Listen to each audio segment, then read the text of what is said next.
నమస్తే. నా పేరు రమేష్ కడారి, హైకోర్టు అడ్వకేట్, హైదరాబాద్, తెలంగాణ. ఈరోజు మన టాపిక్లో నెపోలియన్ అనే పేరు మనకు సుపరిచితమే. తెలుగు ఇండస్ట్రీకి సుపరిచితమే. కన్నడ, తెలుగు, తమిళ్ ఇండస్ట్రీలో అతను హీరోగా, విలన్గా ఎన్నో పాత్రలు చేసి మెప్పించి అతను ఒక బిజినెస్ మ్యాన్గా, ఒక ఎంపీగా స్థిరపడ్డాడు. అతని గురించి ఈరోజు ఇంతగా వార్తలు రావడానికి కారణం ఏంటి? ఎంతోమంది నాయకులు, ఎంతోమంది సినిమా హీరోలు, ఎంతోమంది ఉన్నప్పటికీ ఈరోజు నెపోలియన్ గురించి మాట్లాడడానికి సొసైటీ అంతా, మీడియా అంతా మాట్లాడడానికి కారణం ఏంటి అనేది మనం తెలుసుకుందాం. అతనికి ఒక కొడుకు, మొదటిసారిగా ఒక కొడుకు పెట్టినప్పుడు అతను 4 సంవత్సరాలు ఉన్నప్పుడు మస్కులిన్ డిస్ట్రోఫీ అనే ఒక వ్యాధి రావడం జరిగిందన్నమాట. ఆ మస్కులిన్ డిస్ట్రోఫీ వ్యాధి వచ్చినప్పుడు అతనికి మొదట్లో అర్థం కాలేదు.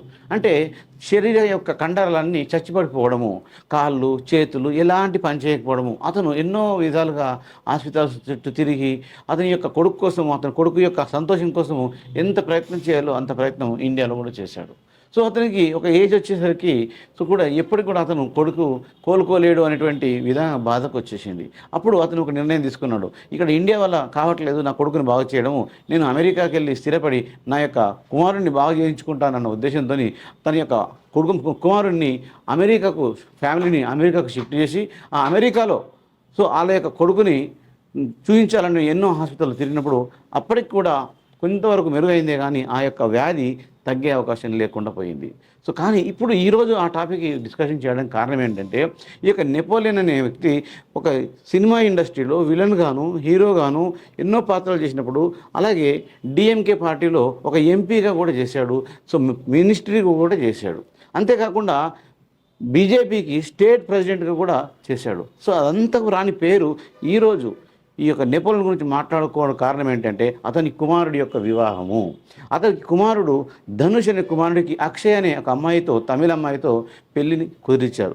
పెళ్ళి కుదిరించిన తర్వాత అతనికి శరీర బాగాలేవు, అతనికి పెళ్లి చేయడం వల్ల ఏం లాభం ఉంది, పెళ్లి చేస్తే అతను ఏం సంసారం చేసుకుంటాడు, ఈ యొక్క అమ్మాయి యొక్క జీవితాన్ని మీరు నాశనం చేస్తున్నారని ఎంత స్క్రోలింగ్ చేపించినప్పటికీ అతనికి ఒక క్లారిటీ ఉంది. నెపోలియన్కి డాక్టర్తో సలహా తీసుకున్నాడు. ఏమని? తన కొడుకు యొక్క శరీర భాగాలు సహకరించినప్పటికీ మైండ్ సెట్తో సంబంధం ఉంటుంది, అంతేగాని దీంతో కాదు అన్న ఉద్దేశంతో తను చేసే పని కరెక్ట్ అని నిరూపించుకోవడం కోసం అంగరంగ వైభవంగా పెళ్లి చేయాలనుకున్నాడు. అప్పుడు అతని కొడుకు కోరిక మేరకు పెళ్లిని అమెరికాలోనే పెళ్లి చేయాలనుకున్నాడు. కానీ అమెరికాలో ఒక ప్రాబ్లం ఉంది. అంగవైకల్యం కలిగిన వారికి ఒక అమ్మాయిని ఇచ్చి పెళ్లి చేయాలంటే అది చట్టరీత్యా చర్యలు అని చాలా స్ట్రిక్ట్గా ఉంటాయి. అక్కడ పెళ్లి చేయడం అనేది సాధ్యం కాలేదు. అప్పుడు ఇండియాకి తీసుకొచ్చి పెళ్లి చేయాలి అనుకున్నప్పుడు అతనికి విమానంలో ప్రయాణం చేస్తే అతని యొక్క బాడీ సహకరించదు.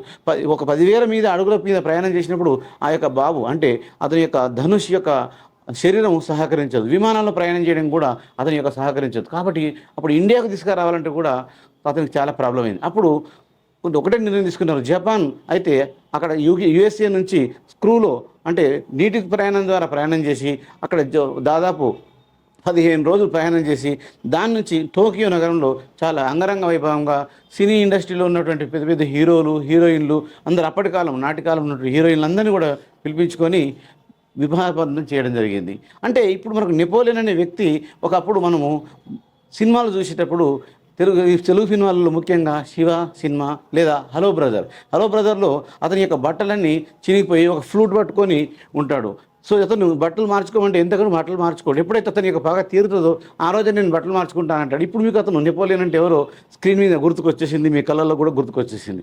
నెపోలియన్ అనే ఓహో ఇలను, ఓహో అతనా అని అనుకుంటాం. ఆయన ఈరోజు ఉన్నటువంటి సామాజికంగా ఉన్నటువంటి సంబంధాలు ఏ విధంగా ఉన్నాయి, పిల్లల్ని తల్లిదండ్రులు పట్టించుకునే రోజులు, భార్యని భర్తను పట్టించుకునే రోజు, భర్త భార్యను పట్టించుకునే రోజు, ఇలాంటి ఒక కొడుకు కోసము, కొడుకు యొక్క అంగవైకల్యాన్ని దాన్ని ఎదిరించడం కోసము ఎన్ని లక్షల కోట్లు, 100 కోట్లు ఖర్చు అయినా పర్వాలేదు, ఎంత అమౌంట్ ఖర్చు అయినా పర్వాలేదు అని తన కుమారుని అమెరికా తీసుకుపోయి అమెరికాలో ఎన్ని హాస్పిటల్లో చూపించారు అన్ని చూపించుకొని అతను అక్కడ కూడా సాటిస్ఫై చేసుకొని అతన్ని సెటిల్మెంట్ చేయడం కోసం ఎన్నో నిద్రలేని రాత్రులు గడుపుతూ అతను ఇంట్లో ఉన్నాను అంటే అతను కొడుకుతో మాత్రమే రాత్రంతా గడిపి నిద్ర లేకుండా కూడా ఉండేటువంటి రోజులను గడుపుకుంటూ తన కుటుంబం కోసం ఎంత ప్రయారిటీ ఇస్తున్నాడు అనేది ఈ యొక్క నెపోలియన్ ద్వారా తెలుసుకోవాలి. ఈ స్టోరీ చెప్పడానికి కారణం ఏంటంటే, కుటుంబాలకు ప్రయారిటీ ఇచ్చినటువంటి యజమానులు ఉన్నారు, కుటుంబానికి ప్రయారిటీ ఇచ్చినటువంటి సినిమా హీరోలు ఉన్నారు, కుటుంబానికి ప్రయారిటీ ఇచ్చిన రాజకీయ నాయకులు ఉన్నారు, కుటుంబానికి ప్రయారిటీ ఇవ్వని ఎంప్లాయీస్ ఉన్నారు. ఎంతసేపు కుటుంబం అంటే ఒక లైట్, పబ్లిక్ దృష్టిలో వాళ్ళే ఇంటూ ఎటుపోతారు కదా మనకేంది అని ఈ రోజులలో ఒక నెపోలియన్ అనే ఒక విలన్ అనేటువంటి అనుకుంటున్నారు, కానీ అతను పబ్లిక్ దృష్టిలో అందరి దృష్టిలో హీరో అయ్యాడు. అతని కుమారుడికి అంగరంగ వైభవంగా టోక్యోలో జపాన్లో పెళ్లి చేసి అంతా అన్ని రకాలటువంటి వందల రకాల వంటలకు చేపించి తమిళని పిలిపించి అన్ని సాంప్రదాయ ప్రకారం హిందూ సాంప్రదాయ ప్రకారం పెళ్లి చేయడం వల్ల ఈరోజు టాపిక్లోకి వచ్చింది. అంటే ఈ నెపోలియన్ అతను ఒక అంచెలంచెలుగా ఎదుగుతూ సినిమా ఇండస్ట్రీ నుంచి ఎంపీగా చేశాడు, డిఎంకే పార్టీలో అతను మినిస్ట్రీగా చేశాడు, మళ్ళీ తర్వాత బీజేపీలో కూడా అతను ఇప్పుడు స్టేట్ ప్రెసిడెంట్గా కూడా పనిచేశాడు. ఈరోజు రాజకీయాల నుంచి తప్పుకోవడానికి నేను సిద్ధమే, కానీ నా కొడుకు యొక్క బాగోగు ముఖ్యము అని కుటుంబం కోసం అతను త్యాగం చేసిన దాన్ని మనం హ్యాట్సప్ చేయాలా, అతను రికగ్నైజ్ చేయాలా, దానికోసమే ఈ వీడియో. Thank you.